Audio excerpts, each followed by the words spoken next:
Collaboration between regional actors has become an important aspect of innovation policy. It is seen as a way to activate agency in the region. Partnerships of diverse actors have been identified as essential to build regional development.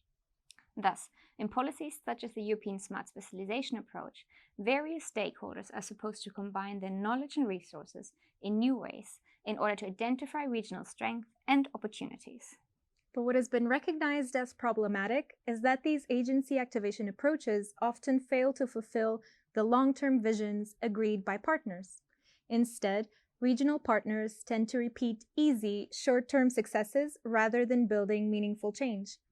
We therefore seek to understand what are the conditions under which regional stakeholders can build realistic and adaptable strategies. We explore this through a qualitative case study approach, comparing regional strategy processes in 3 peripheral regions, namely Twente in the Netherlands, Aveiro in Portugal, and Lincolnshire in the UK. In our analysis, we reflect on the strategy processes of these regions and point out which activities follow a causal and which follow an effectual logic. To remind you of the differences between causal and effectual approaches, let's consider a simple analogy involving 2 chefs. The causal chef designs the menu, goes out to buy the necessary ingredients, and then cooks the meal.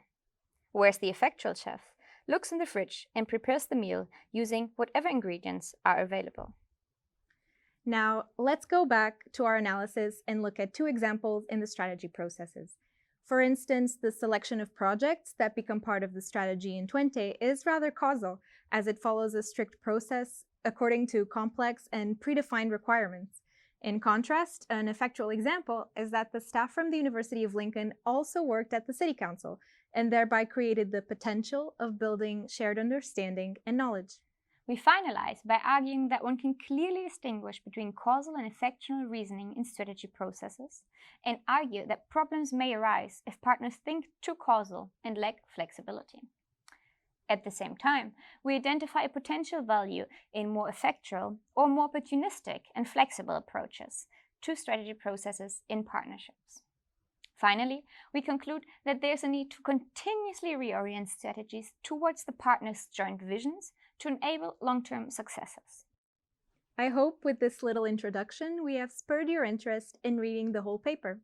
You can find it along with further information such as contact details of all our co-authors following this link. Happy reading!